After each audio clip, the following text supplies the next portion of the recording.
Charlie Parsons for Boxing Social in association with William Hill and Empire Fight Store. Always a pleasure. My good friend, Mr. Robert Diaz. How are we, sir? I'm very good, Charlie. I'm excited. We're 2 days away. Tomorrow's the weigh-in. Saturday night, Puerto Rico against Ireland, Madison Square Garden. It can't get hotter than that. Well, let's talk a little bit about it. We spoke briefly at the end of last week. Jason Quigley's come in. Moving up to 168, he's filled out a little bit more. He certainly feels very up to it this week. He's been giving Edgar Berlanga a bit of stick. He's not been shying away from it. Looks like an exciting Jason Quigley ahead of Saturday. Absolutely. Look, Jason knows what this fight means to him. He wouldn't have taken it for no other reason but that he believes he can win. He's had a great camp. Andy Lee's with him, which gives him a lot of confidence. And his spirits are great. I mean, talking to him the whole week, he's been eating, smiling, enjoying the moment, but really focused on Saturday night.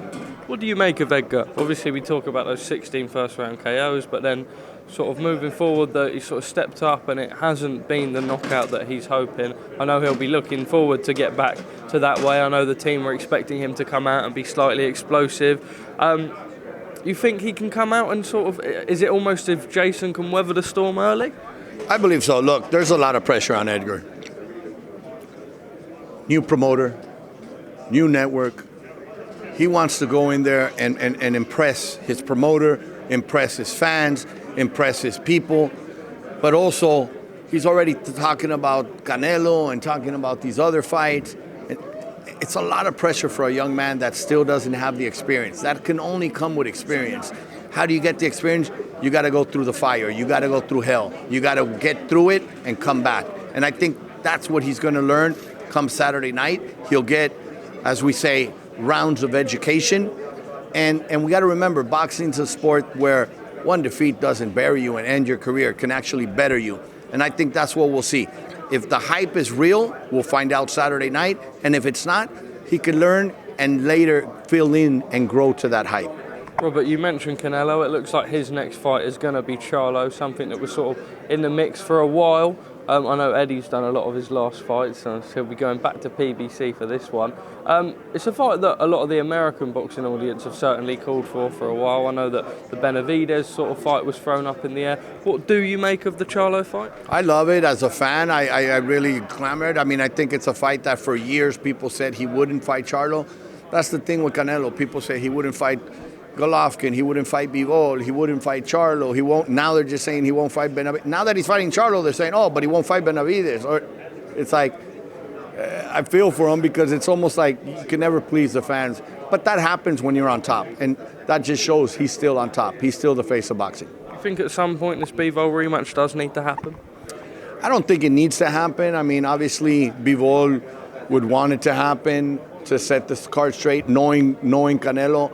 He's a very proud warrior that he probably will want it to happen and push for it to happen, but I don't think it needs to happen. I mean, he won the world title at light heavyweight when he knocked out Sergey Kovalev. You already won that title, and you give up so much advantage. What's the need to try to go win that title? It's probably going to be more of a personal thing than a historical thing. Spence-Crawford is on after years and years talking about it. I know that you're going to be at that fight.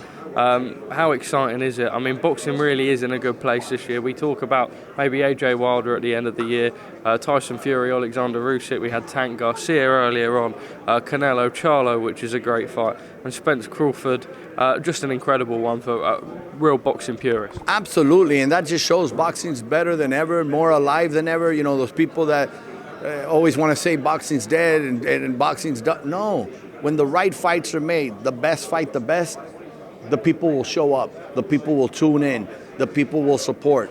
Now, we just need the media to keep pushing those kind of fights and promoting them and spreading the word that this is a fight the fans don't want to miss. This is the modern day Sugar Ray Leonard against Tommy Hearns. I'm excited as a fan to be able to go and sit down and witness such a high level, high IQ, two undefeated champions, two very talented, not just undefeated, because you can make a record, but you can't make a star. And you got two stars here colliding. And obviously it's a 50-50 fight. Anybody can win. My heart and my pick, Errol Spence in a very close, tough fight, but I know Errol can do it. He's very competitive, very talented. Robert, finally from me, on the sort of Munguia side of stuff, we saw last fight how what he can sell in an arena. The tickets done really well for that event.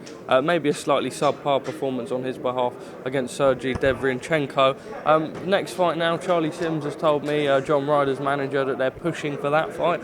Realistic? Do you think Jaime Munguia and Golden Boy go for a fight like that? Look, Jaime is ready and has been ready for years to fight the best fighters out there, and Jaime wants the best fighters out there. It's just sometimes it takes two to tango. I think Jaime is a fan favorite, a crowd favorite, because of the type of fighter he is. You know, he does. Look, this last fight, 5th round, he was almost completely out, and then he comes back and brings it more into the fire. So he's a very entertaining fighter. Reminds me of a Tommy Hearns. I'll knock you out or I'll go down trying, but I don't see the Ryder fight right now. However, knowing Jaime, he might say, yeah, I want the guy that Canelo couldn't knock out so I can knock him out. But let's see what unfolds. I'd like to see a rematch with Derevyanchenko. Well, Robert, it's been a pleasure to spend 2 weeks with you out in the States. We've been getting the steps in. We've been doing a little bit of shopping. Long may that continue until Sunday. I suppose just finally, boxing's in a real good place. As boxing fans, we can be happy? Absolutely. They should be happy. Boxing fans are never happy, but they should be happy. And just keep supporting, keep tuning in. Watch this Saturday night on the Zone from MSG. Quigley pull up the upset. Come on, Irish. Let's bring it. Robert Diaz, thank you very much for speaking to us at Boxing Social.